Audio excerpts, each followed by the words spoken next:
Olá pessoal, estamos aqui para mais uma videoaula de entalhe em madeira das oficinas culturais da Secretaria Municipal de Cultura de Paranaguá. Videoaulas essas que estão se dando devido à pandemia, pois não podemos mais ter as aulas presenciais, né? O distanciamento social fez isso, trabalharmos reclusos em nossos ateliês, em nossas casas, em nossos pequenos espaços, às vezes, não deixam de ser nos ateliês.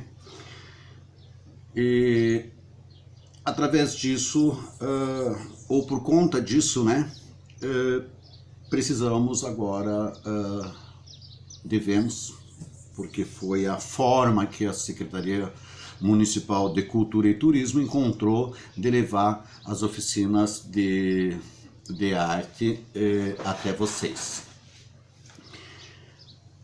Se vocês forem nos vídeos da página do YouTube Cultura na Rede, vocês vão encontrar os vídeos por ordem, de cada instrutor, de cada professor, os vídeos por ordem, aula 1, aula 2, aula 3, aula 4 e assim por diante. E quem quiser acompanhar o entalhe em madeira, eu venho trazendo da forma mais teórica, mais técnica, porque o entalhe se dá, o ensino do entalhe, ele se dá através de aulas presenciais, do fazer. Por isso nós temos oficinas, né? Que é onde o aluno, ou aquele que pretende ser um entalhador, ele vai estar produzindo o seu trabalho junto com os colegas e com o acompanhamento do instrutor, que sou eu. Meu nome é Marcos Piantá, quem não me conhece, entalhador há 35 anos e já ministrando cursos há vários anos em Paranaguá, ensinando o entalhe. E tudo que eu quero é que vocês aprendam um pouco dessa técnica, mesmo que teoricamente.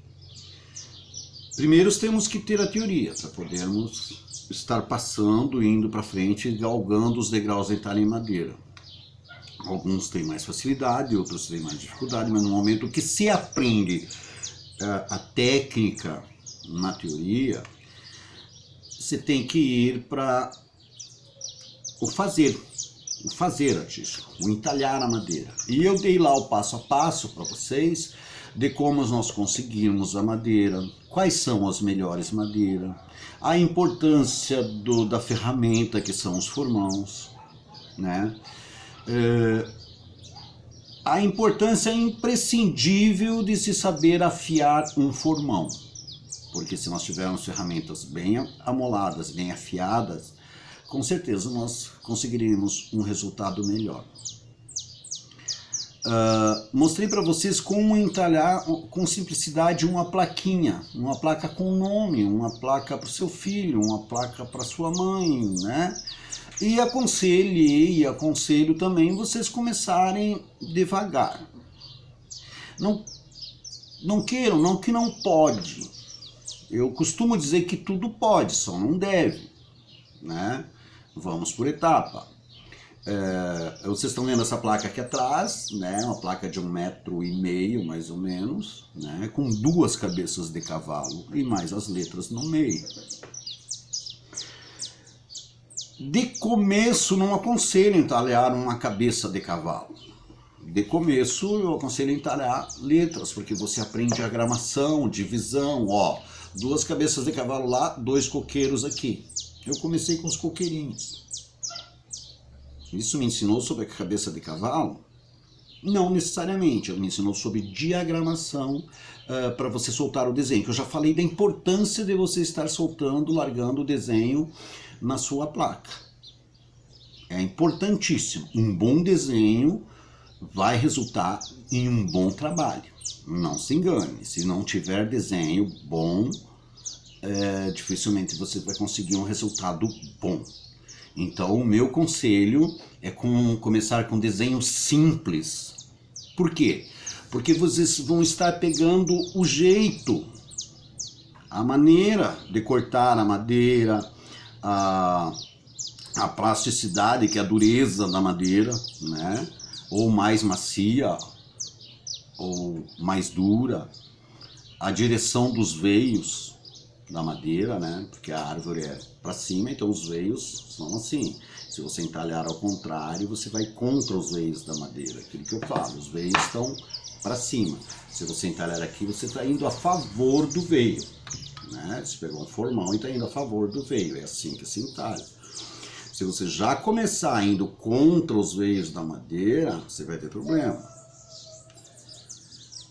E eu não aconselho por quê? Porque eu já vi muitos alunos, mesmo uns 10 anos de festival, que eu ministrei aulas no festival da Fafipar, ministrei oficinas de entalhe em madeira, foram 10 anos, foram vários alunos que passaram, pequenos, adultos, né, adolescentes, adultos, até pessoas mais idosas. E sempre com um ótimo resultado. Porque as pessoas que procuram a oficina, o curso, a oficina de entalhe em madeira, elas já têm, elas já sabem o que elas querem. E aquele que achou que era, mas não era, em 2, 3 aulas ele desiste. Mas o que eu mais gosto e admiro são naqueles, não, eu vou aprender. Porque foi assim que eu comecei, eu vou aprender. E quando a gente tem ouvidos e presta atenção, a gente consegue aprender as técnicas e depois aplicar lá em casa, sozinho. Se você já começar pelo formão certo, eu não tive quem me explicava. Eu não tive quem... Eu não tinha, no tempo que eu comecei, nós não tínhamos essa facilidade da internet, do Google, né? Que a gente clica ali, tipos de madeira e encontra. Mas, porém, tinha uma facilidade maior naquela época, 30 anos atrás, 30 e tantos anos atrás, que tinha uma facilidade maior de encontrar as madeiras próprias para entalhes, que eram o cedro rosa. Então eu comecei a entalhar com cedro rosa. Comecei a ter uma madeira ótima de se entalhar. Mas com o tempo, essas madeiras, como você sabe, elas vão sumindo e se tornam madeiras ilegais. Você não pode trabalhar com madeira ilegal, né? Você tem que trabalhar com madeira que está no comércio, que o fornecedor pode te fornecer nota, que é uma madeira, entre aspas, liberada para venda, para comércio. Você não pode ficar comprando madeira clandestina ou trabalhando madeiras clandestinas, né? Principalmente madeiras da mata, né? Hoje em dia se trabalha com eucalipto, né? Hoje em dia se trabalha com jaqueira. Jaqueira é uma ótima madeira, né? Eu quero fazer uma experiência maior com a madeira de jaqueira, porque tem uma coloração muito bonita e não é uma madeira proibida. E assim por diante. Podemos encontrar nos caminhos, indo para casa, uma gaveta de madeira jogada na esquina, porque o vizinho trocou de móveis e jogou lá para o caminhão do lixo levar. E ali nós podemos encontrar um cedro, uma cerejeira, que são madeiras proibidas, mas ela você vai estar reciclando, você vai estar ajudando até o meio ambiente, reciclando, poupando de estar usando outra madeira e reciclar aquela madeira. Tem um aluno que trabalha com peroba de demolição. Peroba é muito duro, mas o resultado é excelente, né? E ele já começou com essa madeira e ele gostou da madeira utilizando. Então esse trabalho de reciclagem é muito interessante, dá uma personalidade muito boa no trabalho dele, né? Aquele trabalho único, aquele trabalho que você vai colocar o olho e vai dizer isso aqui é do fulano, né? Então é muito bacana. O que eu digo é assim, vamos começar com os pequenos. Num pequeno desenho mais simples. Pode ser até um contorno de um rosto, né? Mas um desenho mais simples. É complicado você querer começar esculpindo uma escultura. É complicado. Não é fácil. Tem gente que começa. Aí vai aprendendo com os erros, mas não é necessário você ficar aprendendo com seus erros mais radicais, né? Se nós soubermos o tipo de madeira, se nós tivermos o peso de madeira, se nós tivermos um formão bom e nós tivermos essa ideia na mente, a gente consegue sim. Estou dizendo que ninguém consegue, a gente consegue sim já produzir assim, porque tem gente que tem a tendência mais. Mas vamos passar, eu como instrutor, digo para vocês, vamos passar pelo mais simples, pelo começo. Vamos começar pelo começo? né? Que é o desenho, que é a madeira, o desenho e o formal. Isso eu já falei lá atrás. Então eu consegui, mostrei para vocês essa plaquinha. Ótimo! Se alguém está interessado em comercializar, que bom! Isso aqui é comercial. É comercial. Isso aqui é uma peça mais artística. Você vai ter mais dificuldade. Porque você começando com letreiro, você pode chegar nesse artístico aqui, ó, 2 cabeças de cavalo, né? 2 cabeças de cavalo, que o cliente pediu. E aí, se o cliente me pede 2 cabeças de cavalo e eu ainda não tenho prática, ou vai ficar um cavalo com uma boca torta ou fora de proporção anatômica, porque o cavalo é um animal que tem a anatomia do animal, né? E para desenho ele não é muito fácil e tal, né? Mas nós temos que ter essa abertura de que quando se resolver fazer alguma coisa, ou fazer um pássaro, ou fazer um cavalo, ou fazer, por exemplo, essas placas para chácara, assim, né? Aqui em Paranaguá não tanto, mas lá no Rio Grande do Sul, cabeças de cavalo, cabeças de boi, né? Aqui podemos fazer peixes, por que não? Peixe, sereia, né? Já fiz trabalho de sereia lá para Ilha do Mel, uma sereia linda e tal. Então a gente tem que ter em mente que nós moramos no litoral e que quando se pensa comercialmente, você deve partir para essas coisas. Esses pássaros daqui da natureza, nossa, né? Bonito, lindo. Saíra 7 cores, tem, né? Saíra capitão, tem bico de lacre, tem periquito, tem tucano, tem gralha azul. Então essas coisas agregam um valor no seu trabalho. Quando você trabalha com essa nossa cultura, esse nosso conhecimento local. Um desenho de um caranguejo, né? Um desenho de um bagre, um desenho de um peixe do nosso mar, do nosso litoral. Porque não um golfinho, nós estamos no litoral, nós temos mar, né? Temos um golfinho aqui na Bahia. E as coisas relacionadas com o nosso lugar. Porque já dizia minha professora, antigamente, professora da EF, Marília Dias, seja universal, fale do seu quintal. Então a arte é isso. Não só fazer, você pode estar fazendo uma plaquinha com emblema de time porque você é apaixonado, você está falando da tua cultura. Você gosta de time, você gosta de futebol, final de semana está no campo, assiste todos os jogos, tudo bem. Mas agregar valor artístico numa peça, ela se dá quando você tem aquele conhecimento de onde nasceu, é uma canoa, é o caranguejo, né?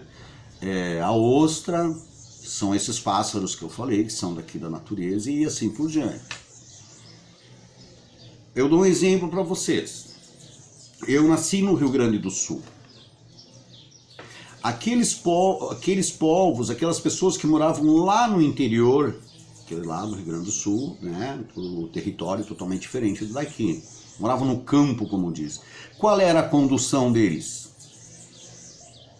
Tinha que atravessar campos, tinha que atravessar banhados, né?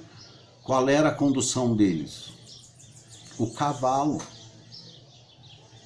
Sim, aí eu vim para Paranaguá. Vou ficar fazendo cavalo. Sim, tem gente que gosta muito, e admira e pede, como esse senhor pediu, cria cavalo ali no Morro Inglês e tal, e ele pediu que fossem cavalos. Ótimo, não. Mas é muito importante, por exemplo, assim, você pensar, e a canoa? Os povos caiçaras, os povos que vivem, o povo que vive na beira do mar, que vive no litoral, daqui até Serra Negra, até São Paulo, ou quem mora lá na ilha, ele depende do quê? De um cavalo? Não, pode até ter cavalo, não é regra, ok? Mas qual é a condução do caiçara? A canoa.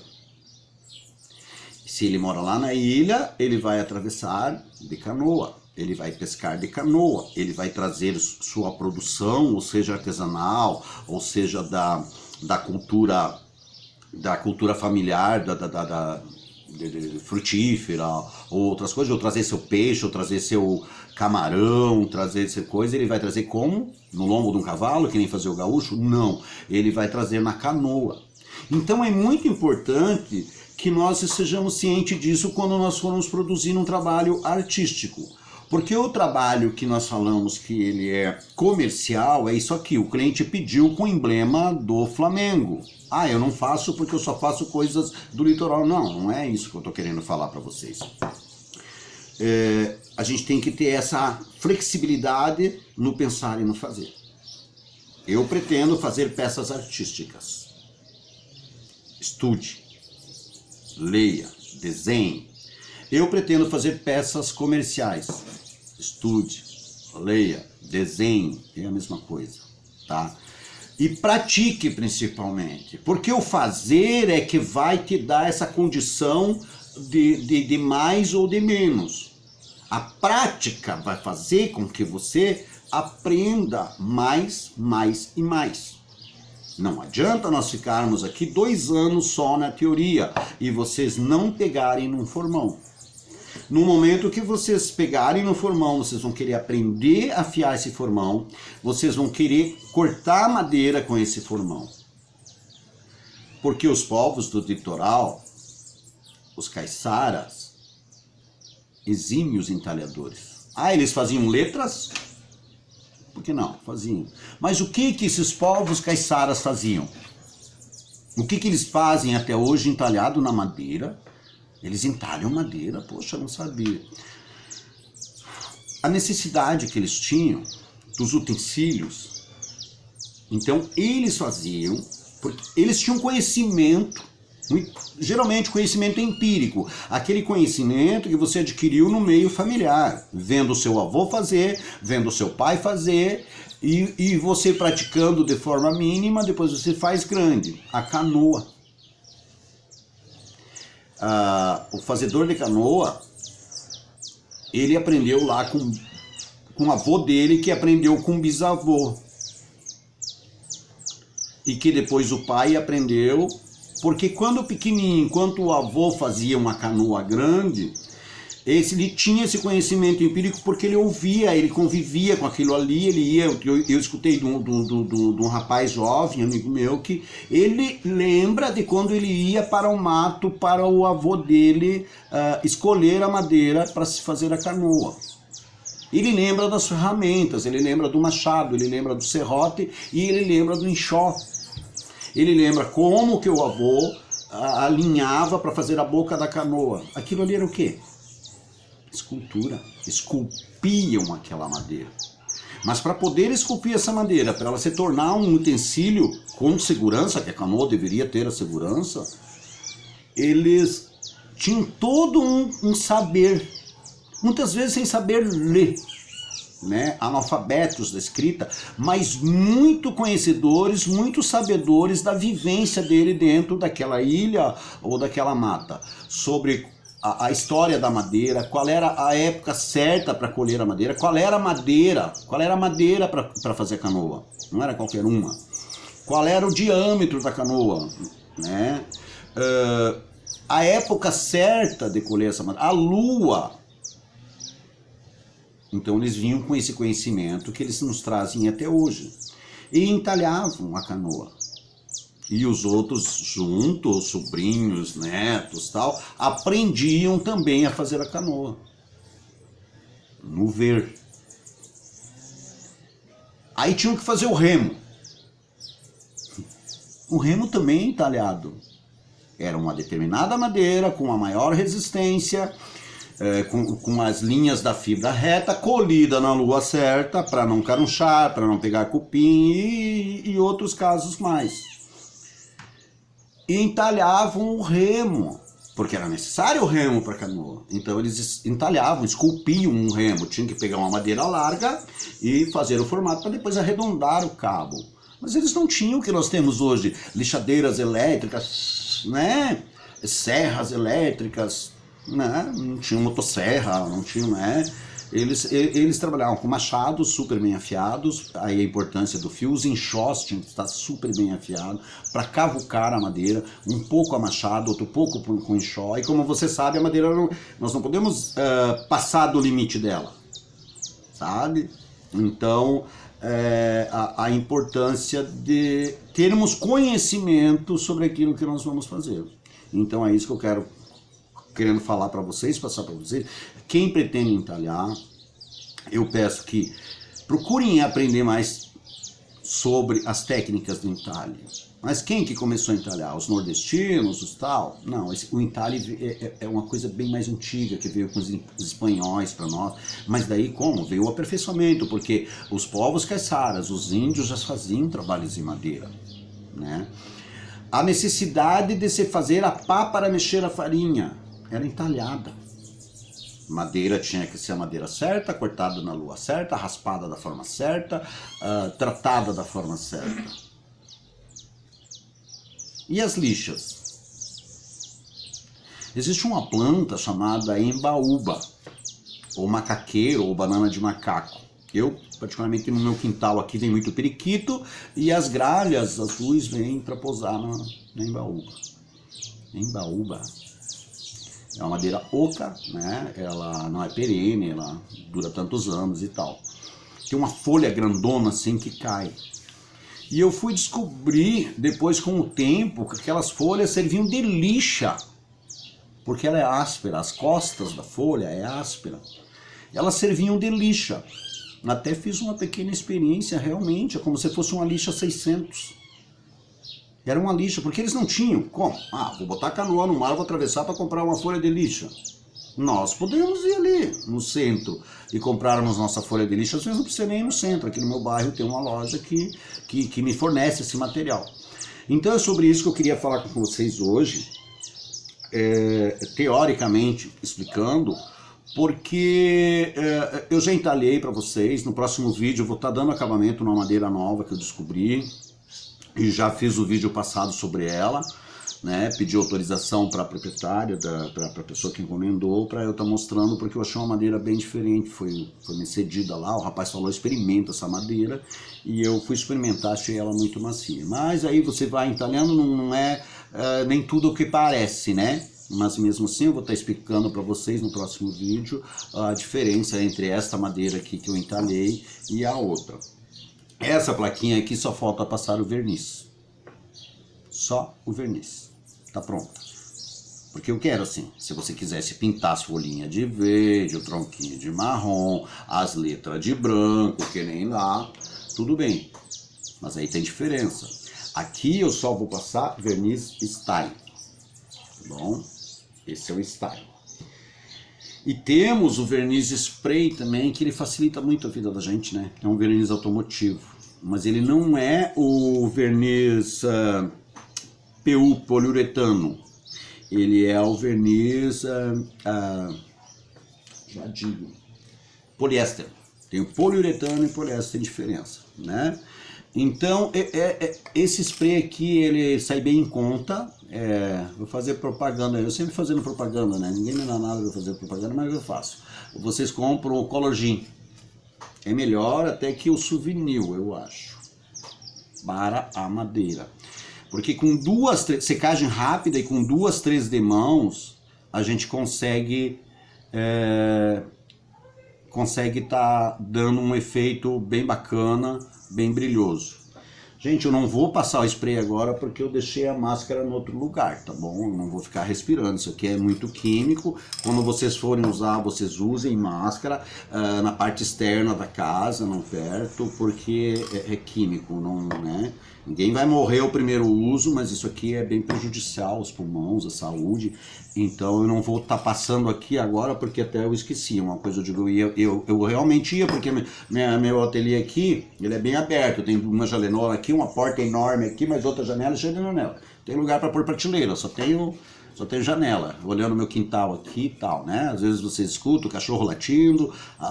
Eu observei nos vídeos os passarinhos, né? Tem um fundo musical dos passarinhos aqui, porque eu estou no meio da água.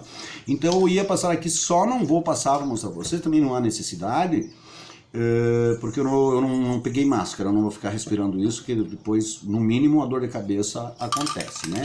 Então, verniz spray, Color Gin, né? Aqui, principalmente quando se pinta com letra branca, gente, porque o Stein, a diferença que eu estou dizendo, o Stein impregnante, ele é um verniz novo, novo que eu digo assim, 4, 5 anos, lançado pela Montana. Olha eu fazendo propaganda, né? Color Gin, só empresa forte. Vamos ver se a Montana me dá uns galão de 50 litros de Stein aí. É que ele está num vidro que eu coloco para ele não, né? Ele já vem numa textura certa, ele já vem diluído, você não precisa. Ele é dessa cor, ó. Mas quando ele passa, ele fica transparente, um transparente acetinado. Ele não vai ficar marrom assim. Só que ele não é aconselhável para passar na letra branca. E por que o Stein? Porque o Stein, ele não é que nem o verniz, ele é impregnante, ele impregna na madeira, ele não forma a película que o verniz forma. Esse aqui forma película, mas com muito mais resistência. Você não pode passar um verniz qualquer, senão você não dá acabamento no seu trabalho. E o Stein tem a vantagem, quando não é pintado em letra e que vai ficar no tempo, ele tem filtro solar, ele tem não sei o que, ele protege, não deixa entrar água, impermeabilizante, aquela coisa toda. E a vantagem de com o tempo, essa placa, digamos daqui 1 ano, 2 anos, se ela ficou no tempo, você pode passar só uma lixinha fina e repetir 1 a 2 de mão, ela fica novinha de novo. Se fosse verniz, você teria que raspar tudo, tirar tudo. Tá bom, gente? Falamos sobre a importância do entalhe em madeira, de aprender sobre entalhe em madeira, de estudar sobre e aprender as teorias, as técnicas de se fazer, e o entalhe em madeira nos cerca, né? Aqui no litoral principalmente, tá bom, gente? Não esqueça, quem gosta vai perceber se as canoas de um pau só, como é que eram feitas, né? E os remos, e os bancos, e as bordaduras, muita coisa manual, sim, gente, né? Principalmente a canoa de um pau só sem bordadura, ela era feita rusticamente com machados, serrotes, né? E o enxó. E tinham que saber afiar muito bem. E aí vocês têm que aprender a afiar os formãos de vocês, né? Falou, gente? Até a próxima videoaula. Um abraço, acompanhem lá, hein? Cultura na Rede, Secretaria Municipal de Cultura e Turismo. Falou, gente?